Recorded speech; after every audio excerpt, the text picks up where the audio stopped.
नमस्कार, आप देख रहे हैं सी न्यूज भारत और मैं हूं आपके साथ ज्योति अरोरा।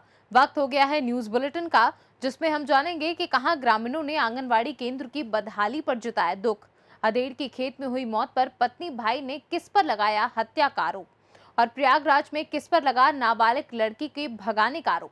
सभी खबरों को जानेंगे विस्तार से, तो आइए नजर डालते हैं इस वक्त की बड़ी खबरों पे। खबर यूपी के बलिया जिले से है, जहां सदर एसडीएम किसानों के धरने पर बैठने की सूचना मिलते ही मौके पर पहुंचे, जहां केंद्र पर बैठे उपजिलाधिकारी ने क्रय केंद्र प्रभारी को तुरंत बुलाकर खरीद का निर्देश दिया है। सख्त लहजे में केंद्र प्रभारी को हिदायत दी है कि जब तक किसानों के गेहूं की ना हो जाए पैमाइश सेंटर नहीं छोड़ना है। अपनी मजबूरी बताकर क्रय केंद्र प्रभारी एसडीएम राजेश कुमार को सुनते रहे, जहां गेहूं खरीद में हिलाहवाली को लेकर के बलिया एसडीएम को फोन करके किसान सूचित कर रहे थे। सूचना मिलते ही गेहूं खरीद की सच्चाई देखने के लिए बलिया सदर एसडीएम मौके पर पहुंचे। वहीं मौके पर पहुंचने के बाद एसडीएम ने देखा कि केंद्र प्रभारी नहीं आए हैं। किसानों को आश्वासन देकर एसडीएम ने क्रय केंद्र प्रभारी को आकर गेहूं खरीदने के निर्देश दिए हैं। है ना जी सर, अभी आप दौलतपुर क्रय केंद्र पर आए हुए हैं और यहाँ पर तकरीबन 3 घंटे से ऊपर हो गया आपको यहाँ पर किसान घेरे हुए हैं। क्या मामला है सर? यहाँ किसानों का टोकन जारी हुआ है और जारी होने के पश्चात किसान अपना गेहूं लेकर आकर खड़े हैं, लेकिन यहाँ का क्रय केंद्र प्रभारी गेहूं खरीद न करके कहीं बाहर चले गए।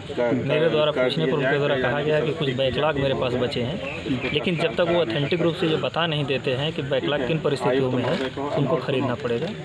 यहाँ किसानों की समस्या जायज़ है, उनकी खरीद होनी चाहिए और होगी भी। जैसे कि कल आखिरी डेट है सर, 15 तारीख कल आखिरी डेट है, तो अगर किसानों की खरीद आज, जैसे कि आज 14 तारीख है, आज 1 किलो भी अनाज नहीं तौला गया। डिप्टी आरओ भी मेरे साथ आए हुए हैं, मैं इसीलिए बुला लिया हूँ कि अगर कोई तकनीकी समस्या है तो वो अपने विभाग से ऊपर स्तर पर वार्ता करेंगे, उनके द्वारा जो भी प्रयास किया जा सकता है करेंगे।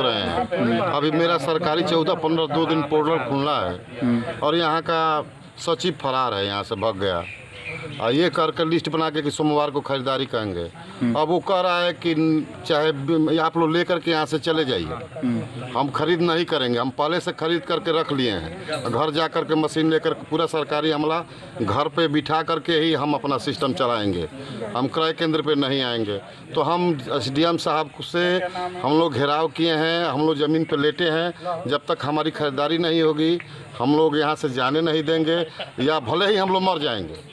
ये मेरे जीविका का सवाल है। अगर ये नहीं बिकेगा तो हम लोग इससे ज़िंदा नहीं रह पाएंगे, तो उससे अच्छा है कि उनके गाड़ी से कुचल करके ही मर जाएं। यानी कि किसान जो अपना मेहनत मजदूरी करके साल भर का पसीना बहा करके अच्छी है, लेकिन जितना कर्मचारी है वो डकैत है, वो डकैती कर रहे हैं। बड़े बड़े अधिकारियों के बस के बात नहीं है, क्योंकि वो अपना डंडा चलाते नहीं है भाई। यदि अपना पावर दिखाते छोटे अधिकारियों पर तो ऐसा काम नहीं होता। अब बताइए कि हम लोग का 50 कुंटल 20 कुंटल 100 कुंटल यही पूंजी है। हमारे घर में नौकरी करने वाला कोई है नहीं। अब हमारा गेहूं नहीं बिकेगा तो हमारा बच्चा कहाँ जाएगा? आगे खेती कपार पर है, बीज डालना है, 1300 रुपये 1400 रुपये की डाई है, कहाँ से हम लाएंगे? जो केंद्र प्रभारी कह रहा है कि हमारा काम वहीं से होगा, हम यहाँ नहीं है। सरकार कह रही है कि 15 तारीख तक खरीद होगा, और 2 दिन पहले ही बंद कैसे हो गया? इसलिए एसडीएम साहब को हम बंधक बनाए हैं। यदि गेहूँ नहीं खरीदा जाएगा तो मैंने किरासन तेल छिड़क कर। बलिया से सी न्यूज संवाददाता आनंद दुबे की रिपोर्ट। बांदा जनपद में अधेड़ की खेत में हुई मौत, जहां पत्नी और भाई ने हत्या का आरोप लगाया है। बता दें कि मृतक राजभवन घर से दैनिक प्रयोग का सामान लेने बबेरू गया था, जहां वापस नहीं आया तो परिजनों ने खोजबीन शुरू की। जब मृतक की पत्नी उर्मिला जब सुबह खेत आई तो उसने पति का शव देखा, जिसे देखकर उसके होश उड़ गए। पत्नी ने तुरंत घर जाकर परिवार के लोगों को जानकारी दी, जहाँ तभी मौके पर सभी पहुँच गए और पत्नी व भाई ने गाँव के ही रामू पटेल को नामजद कर आरोपी माना है। क्या घटना है, क्या मामला कैसा? मामला कैसा साहब, ये गए थे कल घर से बबेरू, मतलब पुतवाली वहाँ बबेरू से पता नहीं कितने समय में यहाँ उतरा है बस से, तो यहाँ दूरी हिली स्टाफ पे से उतर करके पता नहीं कितने समय आया। इसकी यहाँ सुबह हम देखा कि इसकी लाश पड़ी थी। मारा हुआ, मतलब लाठी डंडों से ऐसे टूटा फूटा बिल्कुल। मृतक के आप कौन लगते हैं? भाई साहब, क्या कारण है घटना का? घटना का कारण बस कुछ नहीं, थोड़ा गाली वाली का विवाद था, मतलब गाली लड़का तो बस उसी का विवाद। विवाद किससे हुआ था? गाली देता था वो लड़का सामने गए तो ये गाली लगे, भैया गरीब आदमी है, तो भीतर एक बार नहीं 10 बार हो चुका है गाली दिले और देता था। पुलिस प्रशासन को सूचना नहीं दी थी? हाँ दी थी, 2 बार दे चुके हैं, लेकिन वो कुछ पुलिस करती नहीं, कहती नहीं थी। उसको आते थे तो बेवड़ा है, इसको क्या करेंगे, लेके जाएंगे। आप लोगों को कैसे पता चला? हम यहाँ खेत में आए, जब मतलब काम के लिए आए थे, दुकान उतारने के लिए यहाँ आए थे, उसकी औरत हमारी लौरी हो, तो वही देखा कि यहाँ पड़ा हुआ है, मरा हुआ। मृतक की शादी हो गई? अरे शादी हो गई कि लड़के बच्चे हैं उसके। कितने वर्ष का है? 55 वर्ष। मृतक के कौन हो तुम? पटेल है। नहीं, मृतक के तुम कौन हो? मिहरिया महतबा औरत है। कितने लड़के हैं तुम्हारे? 2 लड़का है, एक एकता है और एक ऐसे बड़ा है। विवाद हुआ था का किसी से? ऐसे बहुत से विवाद है, रामू भाई से विवाद है। वो रात दिन साहब गरियावर रहा है, तरुआ सहसा घाय आए हैं ने, तो अब भाई यार किसी हम रात दिन सोम नहीं पाई था, यही के मारा का तो दिन माँ का तो रात माँ का तो दिन माँ का तो रात माँ। रामू कौन? किशोर कलर का खजानती क्या। अब साहब कहाँ तक हम घुसन तो नहीं सुनगा, इस रोज गरियावर रहा, दोनों ब्याह है, आप वफा यार करेंगे। आप लोगों को कैसे जानकारी हुई? मैं आई हूँ ख्याता ने, काल से मैं पता लगाओ तो फोन सकले कि का तो सही चाग हो जाए, ख्याता नहीं होता है, दिखा तो पा रहा है घरी ध्यान नंगा मंगा ये देख चट्टा। बांदा से सी न्यूज संवाददाता नथु प्रसाद पटेल की रिपोर्ट। उत्तर प्रदेश के जनपद फिरोजाबाद में सहायक संभागीय परिवहन अधिकारी कार्यालय पर कोवैक्सीन कैंप उत्तर प्रदेश सरकार के द्वारा लगाया गया, जिसमें सहायक संभागीय परिवहन अधिकारी कार्यालय के आरआई हरि ओम के द्वारा बताया गया कि भारत सरकार की कोरोना वायरस के तहत उत्तर प्रदेश सरकार के द्वारा सहायक संभागीय परिवहन अधिकारी कार्यालय पर वैक्सीन का कैंप लगाया गया है, जहां सभी आवेदनकर्ता चालक गाड़ी की फिटनेस तथा विभाग से संबंधित अन्य कामों के लिए यहां आते हैं। सभी को अनिवार्य रूप से वैक्सीन की डोज लगवाना है। ARTO कार्यालय में वैक्सीनेशन कैंप लगाया गया है। वैक्सीन कैंप लगाने को लेकर जो आवेदक आ रहे हैं उनसे किस तरह की अपील आपकी? ये जो हमारी भारत सरकार और जो है राज्य सरकार द्वारा जो वैक्सीनेशन अभियान चलाया जा रहा है सभी के लिए, तो हमारे कार्यालय में क्या है कि भीड़ काफ़ी आती है डेली, लाइसेंस को लेकर के या फिटनेस को लेकर के और अन्य वाहन संबंधी कार्यों को लेकर के। तो जो भी वाहन मतलब जो भी आवेदक जो कार्यालय में आ रहे हैं, तो हम उनसे सभी से अपील कर रहे हैं कि पहले वैक्सीन लगवाएं, तभी उनका कार्य किया जाएगा। तो जिसे वैक्सीन नहीं लगवाई है वो वैक्सीन लगवाए। तो हम यहाँ पे जो सारे जितने लाइसेंस के लिए जो चालक आ रहे हैं, चालक प्लस जो भारी वाहन चालक है, टैक्सी चालक है, ऑटो चालक है, सभी का हम वैक्सीन। फिरोजाबाद से सी न्यूज संवाददाता इरफान अब्बासी की रिपोर्ट। झारखंड के साहिबगंज जिला तीन पहाड़ थाना क्षेत्र के दरला पंचायत के बसिया चक निवासी नाथुराम गोप दरला नदी में बने डैम चक के पास नहाने के दौरान डूब जाने से उनकी मृत्यु हो गई। जानकारी के अनुसार नाथुराम गोप बीते शनिवार की संध्या अपनी बेटी चुमकी कुमारी के साथ अपनी भैंस को धोने एवं नहाने के लिए गांव के दक्षिण छोर के नदी के चेक डैम में पहुंचे, जहां भैंस को नहलाने के बाद स्वयं चेक डैम पर नहाने लगे। इसी दौरान उनका पैर फिसलने और सर में चोट लगने से वह नदी में गिर गया और नदी के धारा में बह गया। देखते ही देखते उनकी बेटी पास दौड़ी, भागी और परिजनों को इसकी सूचना दी। झारखंड से सी न्यूज संवाददाता संतोष शर्मा की रिपोर्ट। मैगलगंज ट्यूबवेल कॉलोनी के पास के घरों पर मंडरा रहा पेड़ों का खतरा, जहां आए दिन घरों की छतों पर पेड़ों की डाल टूटकर गिर जाती हैं, जिससे भारी नुकसान भी होता है। हाँ, क्या परेशानी का जो भिड़वा है बहुत, इनका वो है खतरा है इनसे। जब देखो तो कहूँ रेलिंग गिर जाती, कहूँ कुछ जो डाढ़े गिरती हैं तो यहाँ न जाती हैं और कोई मतलब सुनवाई ही नहीं है। कहा जाए करे कहीं न कहीं होता है, लेकिन यहाँ बाबू अब कोई सुनता ही नहीं है। यहाँ नापे वाले आए रहे, नाप ही गए, लेकिन खाली हम तो सब कहूँ काटे छाटे गए, इधर पेड़ तब भी नहीं काटे। लखीमपुर खीरी से सी न्यूज संवाददाता संदीप कुमार की रिपोर्ट। कोरोना संक्रमण की शुरुआत से ईसाई धर्म का फिलसीपी केंद्र नाम की संस्था के निर्देशन में सरोज कुमार हियाल और उनके 2 लड़के और सेंटर के कुछ नवरंगपुर के सदस्य ने 300 से ज्यादा और 1 महीने का राशन 25 किलो चावल बुजुर्गों और महिलाओं एवं पुरुषों को बांटा है। जहां पंचायत में कोविड के दौरान केंद्र के निदेशक सरोज कुमार हियाल ने कहा कि बच्चों और गरीबों को भोजन व राशन दिया जा रहा है। लिस्ट कलु समस्त विधवा लोक डाकी 1 मंथ ग्रोसरी देवाई आम गोटे चिंता कलु। आप कौटी कौटी नवरंगपुर नवरंगपुर रे आम भाटसाल गुड़ा रे तापर ये झाड़कोसमी रे तापर आमर सेमला आ तुंजागुड़ा बहुत तुम्बरला एरिया रे आ छत्तीसगढ़ बड़कटपाड़ रे कोरापुट डिस्ट्रिक्ट रे सब इपटे सब 2 लास्ट 1 ईयर रू आम बांटी बांटी आसु।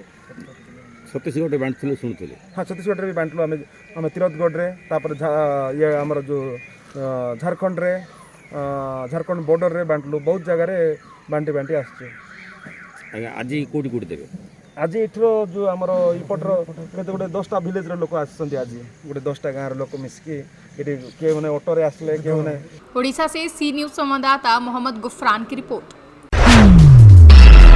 नवरंग जिले के तेतलू खुंडी प्रखंड के बोड़ा होरिया गुड़ा गांव के ग्रामीणों ने आंगनबाड़ी केंद्र की बदहाली को लेकर प्रखंड प्रशासन और जिला प्रशासन से शिकायत की है। रिपोर्ट्स के मुताबिक गांव के आंगनबाड़ी केंद्र की 4 दीवारें टूटी हुई हैं, जहां छत से सीमेंट गिर गया है और छत से पानी भी टपक रहा है। हमेशा कुछ गलत होने की संभावना से लोग डरे और सहमे से रहते हैं। सर आप गाँव में जो अंगनबाड़ी केन्द्र को हालत रे इटा अच्छी आप गाँव वाला अभियोग कर कौन है कहतु। यहाँ आम वर्षा हलू देखलु जे घर भितर आम तो बड़ लोग प्राय आसुन पुओ झील मैंने आसुँच कि आज वर्षा हलू आम करेन्ट काम थिला ते भितर जे देखलु जे घर अवस्था ए प्रकार अच्छी।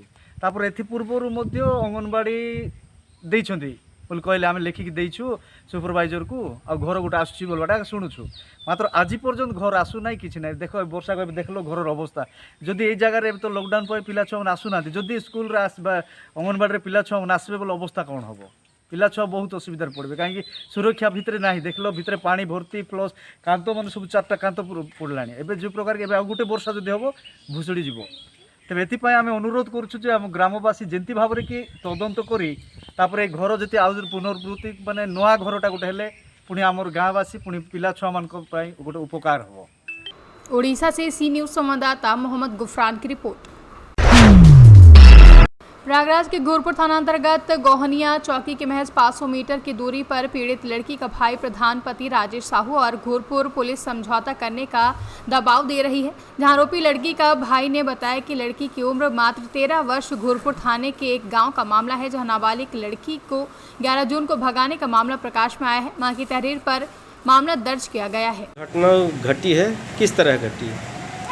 घटना सर यही घटी है, मतलब हम 11 तारीख को काम कर रहे थे सत्या और 11 बजे हम इधर मतलब वहाँ से गली गोवनिया में वहाँ पे राजेश साहू जो हम हैं उन्होंने उनके यहाँ एक आशीष नाम का लड़का काम करता था, उसके साथ हम गाड़ी बैठा के भेज दिए और उसके बाद हमने जब FIR दर्ज किया तो उन्होंने FIR से कोई स्वीकार नहीं किया, कोई पुलिस वाले मिले ना CO साहब मिले हैं। इसमें कौन कौन शामिल है? इसमें शामिल है राजेश साहब हैं और क्या नाम मुस्कान मेला। तो आप इसकी शिकायत कहीं दिया है, लिखित दिए हैं, भोजपुर थाने में दिए हैं, तो कोई मान नहीं रहे। क्या कहा जा रहा है थाने से? थाने से क्या बोल रहे हैं कि आइए बैठिए, हम यहाँ समझौता हो जाए, क्या मतलब। कौन थाना आपको लगता है? गोरपुर। क्या चाहते हैं आप? हम तो नहीं चाहते, बस हम लोग जल्द किया जाए, बस हो गया, यही चाहते हैं। लड़की की उम्र क्या है? लड़की की उम्र 13 साल। प्रयागराज से सी न्यूज संवाददाता राकेश पटेल की रिपोर्ट। मध्य प्रदेश के उमरिया में कलेक्टर संजीव श्रीवास्तव ने अनलॉक के तहत जारी छूट के तहत नगर में दुकान संचालन के लिए आदेश जारी करते हुए दुकान संचालकों को कोविड प्रोटोकॉल का पालन कराने के लिए कहा था, लेकिन दुकानदारों द्वारा उक्त नियमों का पालन नहीं किया जा रहा था, जिसकी शिकायत उमरिया कलेक्टर को भी मिली थी। जिसके बाद नगर भ्रमण पर निकले उमरिया कलेक्टर संजीव श्रीवास्तव ने 2 प्रतिष्ठान यशोदा डेयरी और सिंध मेडिकल के संचालकों पर जुर्माना लगाते हुए कार्रवाई की है।